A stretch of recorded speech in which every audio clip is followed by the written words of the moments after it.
Mohon Bapak ya, Ibu fokus di sini, barangkali sudah puluhan tahun ada yang keliru kita. Oke. Pertama, hadis riwayat Aisyah dulu. Rasulullah sallallahu alaihi wasallam ketika beliau hendak mandi janabah, itu yang dilakukan adalah menuangkan air dulu, membasuh kedua tangannya. Oke?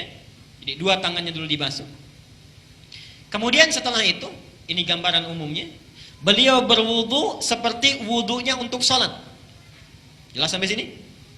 Basuh tangan, berwudu seperti wudu untuk salat.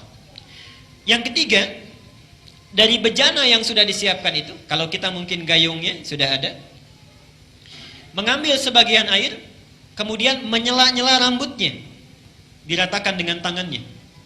Jadi tidak langsung menyiram air, Pak ya. Tidak langsung menyiram air, Ibu ya. Jadi yang pertama ingat, air diambil untuk basuh tangan kita dulu. Yang kedua apa? Berwudu seperti wudu untuk salat. Sebentar Pak, itu lewat hadis Maimunah. Oke, saya sampaikan bagian pertama dulu. Nanti diperinci di Maimunah binti Al-Harith. Yang kedua apa? Berwudu dulu. Yang ketiga apa? Menyela-nyela kepala atau rambut ya, rambut kita. Yang keempat, kemudian mengambil air, membasuh, menyiramkan di kepala keseluruhan. Belum ke sini dulu. Belum ke badan ya. Saya ulangi pelan-pelan. Satu, mencuci tangan. Kedua, berwudu seperti untuk sholat. Ketiga, menyela-nyela rambut, meratakan keseluruhan. Keempat, menyiram rambut keseluruhan di kepala. Setelah itu, baru disiramkan secara keseluruhan. Jelas sampai sini? Disiramkan secara keseluruhan menggunakan sabun dan seterusnya. Ini gambaran hadis yang pertama yang umum sifatnya. Oke? Baik. Coba kita lihat. Dulu di sini. Nah, sekarang kita lihat bagian yang kedua. Ini riwayat siapa tadi? Aisyah radhiyallahu anha. Sekarang Nabi sallallahu alaihi wasallam ketika tinggal di rumah Maimunah, okay, kemudian setelah itu berhubungan dengan Maimunah binti Al-Harith, salah satu istri beliau. Kemudian Nabi sallallahu alaihi wasallam melakukan mandi janabat saat itu. Hadisnya diriwayatkan oleh Maimunah dari Abdullah bin Abbas. Abdullah bin Abbas di Al-Bukhari nomor hadis 265. Perhatikan. Sebentar, saya menyimpang dulu pelan-pelan. Ibu masih ingat Bapak kisah Ibnu Abbas itu? Anaknya usia berapa tahun? Baik. Silahkan cek pertemuan kita yang lalu, hadis Abu Daud nomor hadis 1365 itu ya. Ibnu Abbas dalam usia 4-5 tahun itu memaksa ingin tinggal di rumah bibinya Maimunah. Jadi Maimunah ini bibinya Ibnu Abbas. Tinggal di sana, ingin melihat bagaimana sifat bangunnya Nabi dari tidurnya sampai tahajud. Saya pernah terangkan ini ya. Ibnu Abbas memperhatikan itu, berdiri di depan kamar Nabi, diperhatikan bagaimana kira-kira Nabi bangun tidurnya. Sampai kemudian tahajud, diajak beliau untuk menunaikan tahajud. Ternyata tidak berhenti sampai di situ. Kelak kemudian hari, Ibnu Abbas ini karena sungkan bertanya kepada Aisyah kan, kalau Maimunah itu bibinya, bertanya kepada Maimunah bagaimana caranya Nabi SAW bermandi janabah. Disinilah muncul bagian yang kedua yang lebih terperinci. Satu, kata Maimunah, Nabi SAW bila hendak beliau bermandi janabat, perhatikan, satu, mengambil air dengan tangannya, okay. Lalu kemudian mencuci kemaluannya dengan tangan kirinya. Okay. Nah, kalau Bapak tadi sampaikan, kalau ingin cari referensinya, itu bukan riwayat yang Aisyah, tapi riwayat Maimunah binti Al-Harith. Ini bagian yang pertama. Yang kedua, hampir mirip dengan yang tadi, menyela-nyela bagian rambutnya.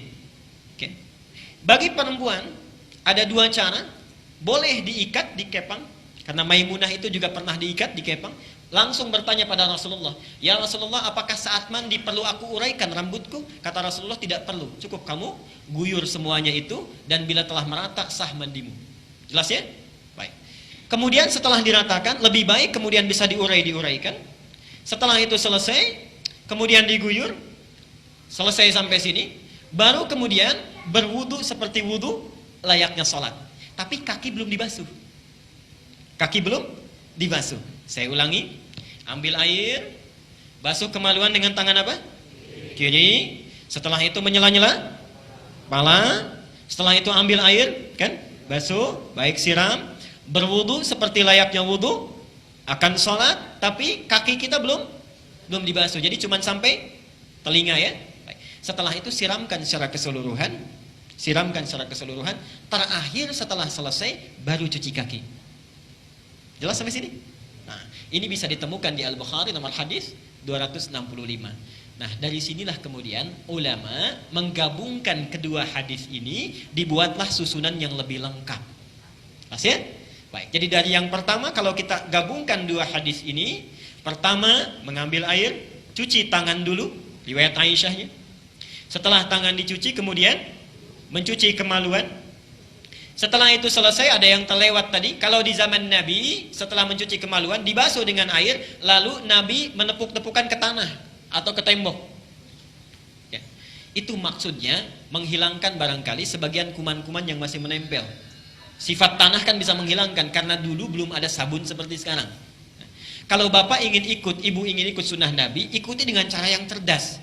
Jangan setelah dibasuh tempel-tempelkan ke tembok ini. Cukup pakai sabun, dicuci dengan sabun. Saya ulangi dari awal. Tangan dibasuh dulu, basuh kemaluan, kemudian cuci dengan sabun. Setelah itu sela-sela kan? Baik ya, sela-sela, basuh kepala keseluruhan, berwudu seperti layaknya. Untuk sholat sampai kakinya. Satukan, sampai kakinya. Baru setelah itu dibasuh secara keseluruhan, mandi dengan rapi.